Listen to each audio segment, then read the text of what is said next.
ሰላም ጤና ይስጥልን ክብሯትና ክብሯን ተመልካቾቻችን ከሀዲያ ቴሌቪዥን የዕለቱን ዜናዎች ይዘንላችሁ ቀርበናል። በቅድሚያም አርዕስተ ዜና። የአርሶ አደሮችን ተጠቃሚነት ለማሳደግ በቡናና ቅመማ ቅመም ልማት በርካታ ተግባራት እየተከናወነ እንደሚገኝ በሀዲያ ዞን የምዕራብ ሶሮ ወረዳ ግብርና ጽሕፈት ቤት ገለጸ። በክልሉ የኢንዱስትሪ ማዕከላት የተሰማሩ አካላት ሙያዊ አቅማቸው እንዲጎለብትና ደህንነታቸው እንዲጠበቅ እየሰራ መሆኑን የማዕከላዊ ኢትዮጵያ ክልል ኢንዱስትሪ ፓርኮች ኮርፖሬሽን አስታወቀ። የኢትዮ ኮደርስ የዜጎችን ዓለም አቀፍ የዲጂታል ተወዳዳሪነት በማሳደግ ለዲጂታል ኢኮኖሚ ግንባታ ቁልፍ ሚና እየተወጣ መሆኑን የኢኖቬሽንና ቴክኖሎጂ ሚኒስቴር አስታወቀ።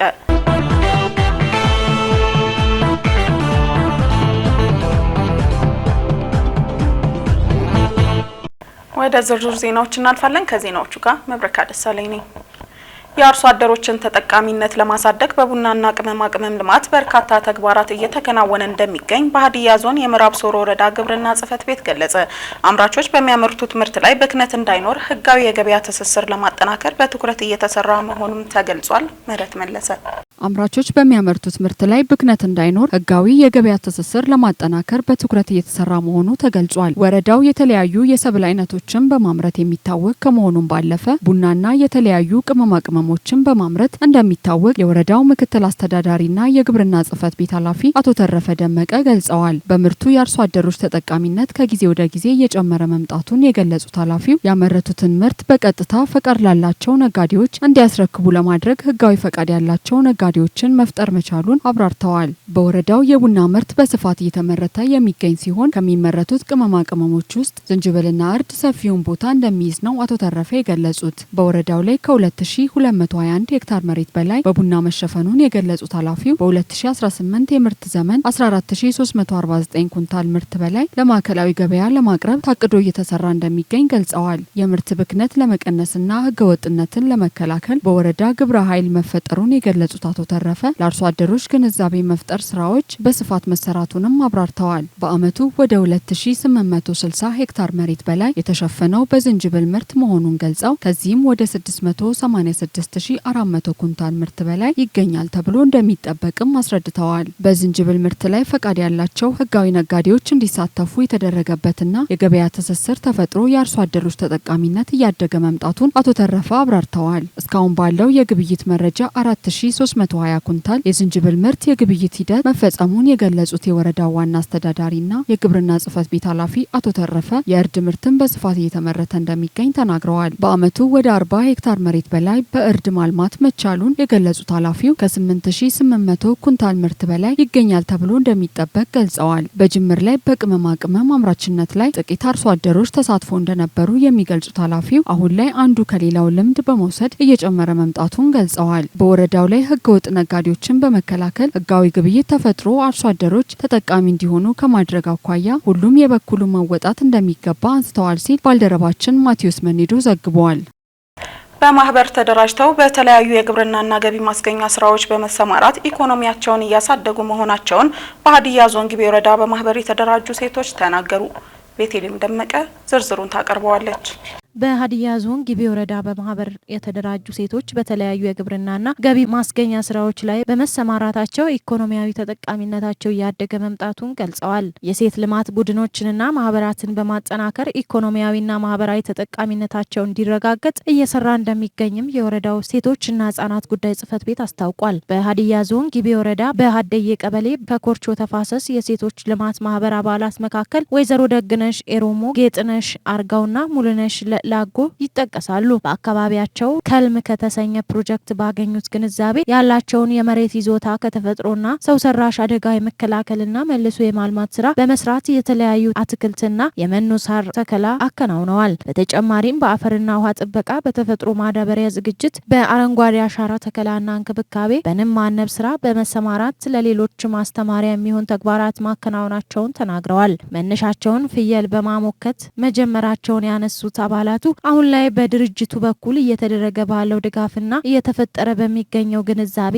በመታገዝ የድለባና በወተት ከብት እርባታ ስራ መጀመራቸውን ገልጸዋል። ሴቶቹ በማህበር ተደራጅተው የሚያዘጋጁትን የተፈጥሮ ማዳበሪያ ተጠቅመው የተለያዩ የጓሮ አትክልቶችን አምርተው ለቤት ፍጆታ ከማዋላቸውን ባሻገር ለገበያ በማቅረብ የሚያገኙት በተጨማሪ ከተፈጥሮ ማዳበሪያ ሽያጭ በሚገኝ ገቢም የኢኮኖሚ አቅማቸው እያደገ መምጣቱን ተናግረዋል። ከኢኮኖሚ ጥገኝነት ተላቀው ኑሯቸውን ለማሻሻል ጥረት እያደረጉ መሆናቸውን የተናገሩት የማህበሩ አባላት ለዚህም የዘርፉ ባለሙያዎች ድጋፍ ጉልህ ሚና እንዳለው ገልጸዋል። የጊቤ ወረዳ ሴቶችና ህጻናት ጉዳይ ጽህፈት ቤት ኃላፊ ወይዘሮ ጸጋነሽ አባተ በበኩላቸው የሴቶች የልማት ቡድኖችንና ማህበራትን በማጠናከር ኢኮኖሚያዊና ማህበራዊ ተጠቃሚነታቸው እንዲረጋገጥ እየተሰራ እንደሚገኝ ገልጸዋል። ሴቶች ከኢኮኖሚ ጥገኝነት ወጥተው የራሳቸውን ኑሮ በራሳቸው መምራት እንዲችሉ በተደረገው ጥረት በወረዳው በተለያዩ ቀበሌያት በሴቶች የልማት ቡድኖች ማህበራት በመደራጀት የጓሮ አትክልቶችን በማምረትና ለገበያ በማቅረብ የዋጋ ንረት በመቀነስ ተጨባጭ ለውጥ ማምጣት መቻላቸውን ወይዘሮ ጸጋነሽ አስረድተዋል። እንደ ኃላፊዋ ገለጻ በወረዳው በከልም ፕሮጀክት በሚደገፉ 9 ቀበሌያት በሴቶች አደረጃጀት በተፈጠረላቸው ግንዛቤ በእንቁላል ዶሮ እርባታ፣ በተፈጥሮ ማዳበሪያ ዝግጅትና በሌሎችም የግብርና ስራዎች ተሰማርተው የምግብ ዋስትና ማረጋገጥ ችለዋል ሲል የደቡብ ሬዲዮና ቴሌቪዥን ድርጅት ዘግቧል።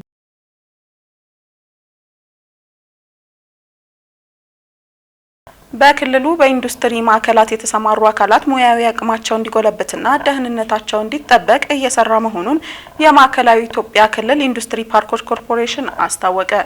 ምንትዋብ ኢያሱ ተጨማሪ አላት።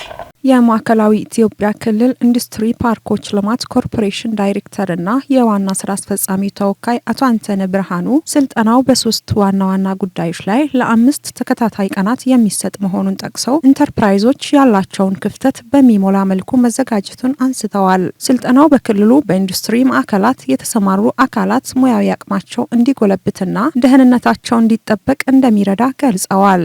በኢንዱስትሪ ሴፍቲ ዙሪያ ላይ እንዲሁም በቮኬሽናል ትሬኒንግ ላይ ቴክኒካል ትሬኒንጎች ይኖሩናል።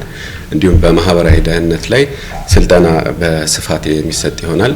ስልጠናው 5 ቀናት የሚቆይ ነው የሚሆነው።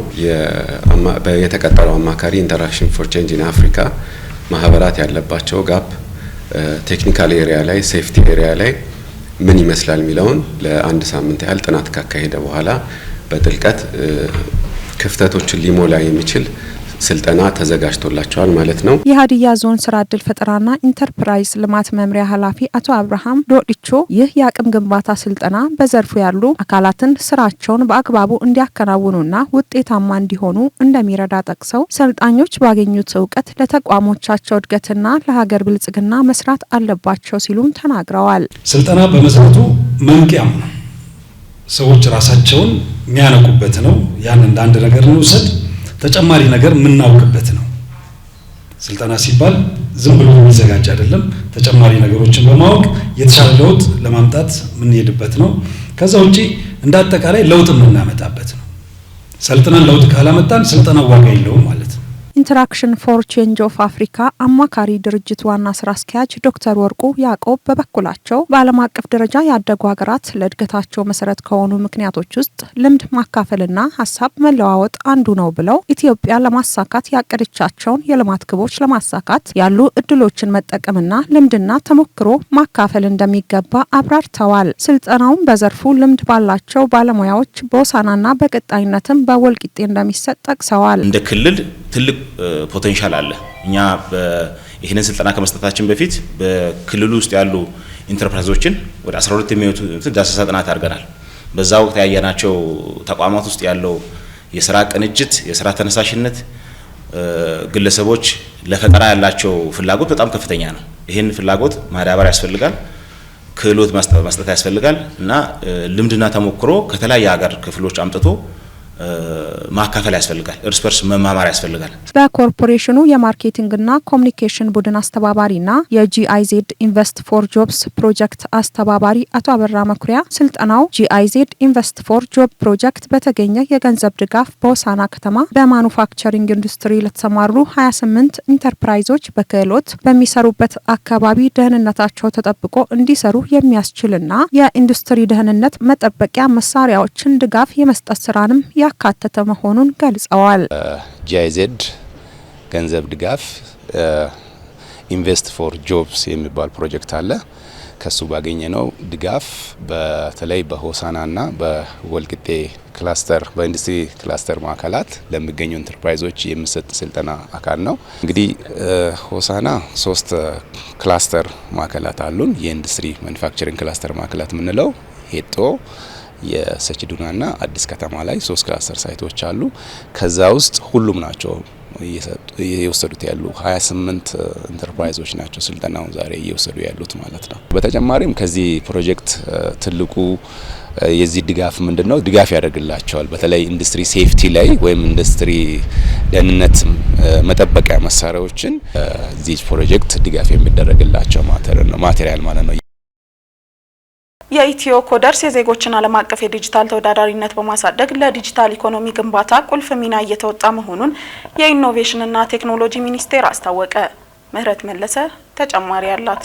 የኢትዮ ኮደርስ ተነሳሽነት ዜጎች የዲጂታል እውቀትና ክህሎታቸውን የሚያዳብሩበትን ምህዳር እየፈጠረ የሚገኝ ሀገር አቀፍ የዲጂታል ኢትዮጵያ ልማት መርሃ ግብር አካል መሆኑ ይታወሳል። በ5 ሚሊዮን የኢትዮ ኮደርስ ተነሳሽነት የተጀመረው መርሃ ግብርም ዜጎች መሰረት ክህሎታቸውን የሚያዳብሩበት የበይነ መረብ ኦንላይን የስልጠና ምህዳር ፈጥሯል። በተነሳሽነቱም በፕሮግራሚንግ፣ በዳታ ሳይንስ፣ በአንድሮይድና በአርቲፊሻል ኢንተለጀንስ የስልጠና መስኮች ዜጎች ያለምንም ክፍያ ባሉበት ቦታ በበይነ መረብ ስልጠና እንዲከታተሉ እያደረገ ይገኛል። የዲጂታል ኢትዮጵያ 2025 ስትራቴጂ የተቀዳውን የኢትዮ ኮደርስ ተነሳሽነትም ዜጎች በዲጂታል ዓለም ውስጥ የኢትዮጵያን የኢኮኖሚ ብልጽግና ማረጋገጥ የሚያስችል ውጤቶችን እያስመዘገበ ነው። የኢኖቬሽንና ቴክኖሎጂ ሚኒስቴር የዲጂታል ኢኮኖሚ ልማት መሪ ስራ አስፈጻሚ ስዩም መንገሻ የዲጂታል መሰረተ ልማቶች የመንግስትን አገልግሎቶች በማሳለጥ ተጨባጭ ስኬት እያስመዘገቡ ነው ብለዋል። የ5 ሚሊዮን የኢትዮ ኮደርስ ተነሳሽነት ስልጠናም ከዲጂታል ኢትዮጵያ 2025 ስትራቴጂ የተቀዳ ቁልፍ የዜጎች ዲጂታል እውቀትና ክህሎት ልማት መርሃ ግብር መሆኑን ገልጸዋል። የኢትዮ ኮደርስ ተነሳሽነት ስልጠናም በዲጂታል ኢትዮጵያ ስትራቴጂ ትግበራ በእውቀትና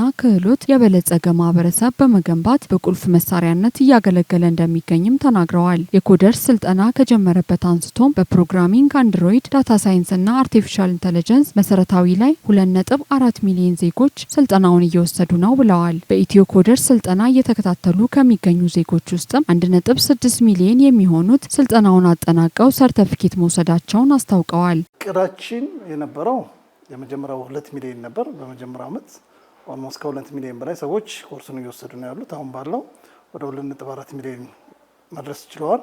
አንድ ዓመት አልፎታል ከተጀመረ ፕሮግረስ። አሁን ከ2.4 ሚሊዮን በላይ ሰዎች ስልጠናው እየወሰዱ ነው ያሉት። ከዚህ ውስጥ ደግሞ 1.6 ሚሊዮን አካባቢ የሚሆኑ ሰዎች ሰርቲፋይድ ሆነዋል።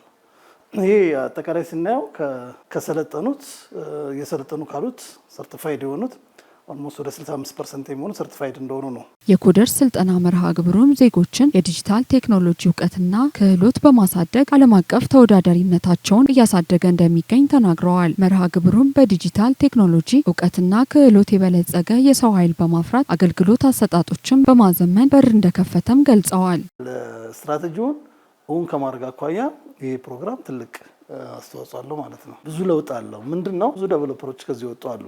እሱ ብቻ ሳይሆን የፕራይቬት ሴክተርም ከ5 ሚሊዮን ኮደር ላይ ተጨማሪ ትሬኒንግ ሰጥተው ወደ ተጨማሪ ስራ የሚገቡበት ሁኔታ የተመቻቸበትም አለ። ይሄ ወደ ቢዝነስ ቢፒኦ ምንለው ቢዝነስ ፕሮሰስ አውትሶርሲንግ ወደዛም የገቡ ልጆች አሉ፣ የተቀጠሩም ልጆች አሉ።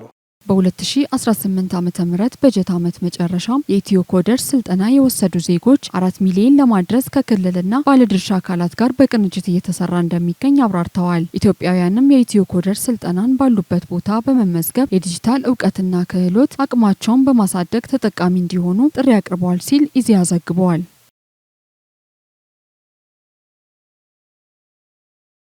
የኢትዮጵያ የባህር በር ባለቤትነትን የማስመለስ ጥያቄ ህጋዊና ታሪካዊ ተቀባይነት ያለው ብሔራዊ ጥቅምን የማስጠበቅ ጉዳይ መሆኑን አንጋፋው ዲፕሎማት አምባሳደር ጥሩነህ ገለጹ።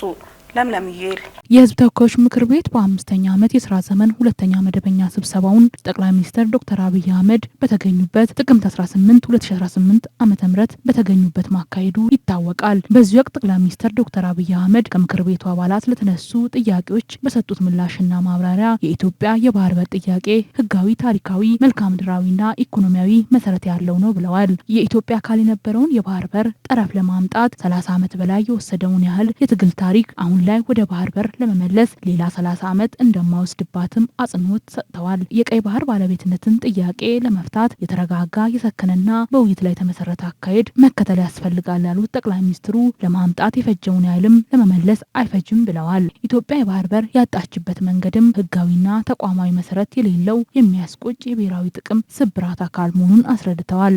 የቀይ ባህር ጉዳይ ህጋዊ፣ ታሪካዊ፣ መልክዓ ምድራዊ እና ኢኮኖሚያዊ ጥያቄ ነው ብለን እናምናለን። ቀይ ባህርን ኢትዮጵያ ለማጣት 30 ዓመት ከዚያ በላይ የወሰደ ትግል ነበር። ታውቃላችሁ። ለማጣት የፈጀብን 30 ዓመት ለማግኘት ይፈጅብናል ብዬ ግን አላስብም። አንጋፋው ዲፕሎማት አምባሳደር ጥሩነህ ዜና እንዳሉትም ኢትዮጵያ የባህር በር ያጣችበት መንገድ ህጋዊና ታሪካዊ ቅቡልነት የሌለው ጉዳይ ነው ብለዋል። ኢትዮጵያ ከ1983 ዓ.ም በፊት በነበረው ታሪኳ የባህር በር ባለቤትነቷ አስጠብቃ የቆየች ሀገር ብትሆንም በታሪካዊ ጠላቶች ሴራ ከቀይ ባህር እንዲገለል መደረጉን ገልጸዋል። የኢትዮጵያ ታሪካዊ ጠላቶች የሚጋልቧቸው ባንዳዎችም ምንም አይነት የህዝብ ምክክር ሳያደርጉ የባህር በርን ያህል ግዙፍ ብሔራዊ ጥቅም አንኳር ጉዳይ ማሳጠታቸውን አስታውሰዋል። በህዝብ የተመረጡ ህጋዊ መንግስት አስተዳደር ባለንበት ወቅት ኢትዮጵያ ከባህር በር የተገለለችበት መንገድ ጉልህ ዓለም አቀፍ የህግ ጥሰት የተፈጸመበት የታሪክ ስብራት መሆኑን አስገንዝበዋል። ኢትዮጵያ ህዝብ በዚህ ሁኔታ በዚህ ስምምነት ውስጥ አልነበረም። ኢትዮጵያ ህዝብ ብቻ አይደለም። በኢትዮጵያ በወቅቱ መንግስት አልነበረም። መንግስት አልነበረም ሲል ምን ማለቴ ነው? ፓርላማ አልነበረም። ቋሚና በህዝብ የተመረጠ መንግስት በሌለበት ሁኔታ ምንም ህጋዊ መሰረት የሌላቸው ተቋማት አንዱ ለአንዱ እንደ ስጦታ ሰጥቶ ኢትዮጵያን ባህር በር የሌላት አገር ነው ያደረጉበት ሁኔታ ነው የተፈጠረው። የአሁኑ የኢትዮጵያ ባህር በር ባለቤትነት ጥያቄም ህዝባዊ መሰረት ያለው በጋራ ተጠቃሚነት መርህ የተከተለ ብሔራዊ ጥቅም የማስጠበቅ ጉዳይ መሆኑንም ተናግረዋል። በዚህም የኢትዮጵያ የባህር በር ባለቤትነት የማስመለስ አካሄድም በታሪካዊ ዳራ የተደገፈ ህጋዊ መሰረትና ተቀባይነት ያለው መሆኑንም አስረድተዋል። መንግስት የኢትዮጵያን የባህር በር ባለቤትነት ለማስመለስ እየተከተለ የሚገኘው በሳል የዲፕሎማሲ አካሄድ የሚደነቅ መሆኑንም አንስተዋል። ኢትዮጵያ ከጥንት አክሱም ዘመን መንግስት ጀምሮ የቀይ ባህር ቀጠና ሰላምና ደህንነትን በማስጠበቅ የባህሩ ባለቤትና ተጋሪ ሀገር እንደነበረችም አስታውሰዋል። በፖለቲካ ሴራ ከአካባቢው እንድትርቅ መደረጉ የቀይ ባህር ቀጠና የአሸባሪዎች መናሪያ በመሆኑ ለቀጠናው ሰላምና ደህንነት መታወክ መንስኤ እየሆነ መጥቷል ብለዋል። የኢትዮጵያ የባህር በር ባለቤትነት ጥያቄ ምላሽ የሚያሻው ጉዳይ መሆኑን ብሔራዊ ጥቅሙን ከማስጠበቅ ባለፈ የቀጠናውን ደህንነት በማስጠበቅ ለዓለም አቀፍ የሚተርፍ ጉልህ ፋይዳ እንዳለውም አንስተዋል። ቀይ ባህር በአሁኑ ወቅት ሰላም ያጣበት ሁኔታ ነው። ኢትዮጵያ ቀይ ባህርን ለቀይ ባህር ከአክሱም ጊዜ ጀምሮ ሰላም ፈጥራ ሰላማዊ ንግድ እንዲካሄድ ስታደርግ የነበረች ሀገር ነች። ዛሬም ቢሆን ያለ ኢትዮጵያ በአካባቢው ያለው ሰላም እጦት የሚቀጥል ነው የሚሆነው። ስለዚህ ኢትዮጵያ ገብታ ለሰላሙ አስተዋጽኦ ማድረግ አለበት። ኢትዮጵያ የቀጠናውን ሀገራትን የዓለም ሕዝብ የባህር በር ባለቤትነት ምክንያታዊ ጥያቄ በጎ ምላሽ እንዲያገኝ ድጋፉ ተጠናክሮ እንደሚቀጥል ጠይቀዋል ሲል ኢዜአ ዘግቧል። ተመልካቾቻችን ለዕለቱ ያዝናቸው ዜናዎች ይህንን ይመስሉ ነበር። ዜናዎቹን ያደረስኳችሁ መብረካ ደሳለኝ ከመላው ስቱዲዮ ባለሙያዎች ጋር በመሆን ነበር። ከቀሪ የሀዲያ ቴሌቪዥን ፕሮግራሞች ጋር መልካም ጊዜ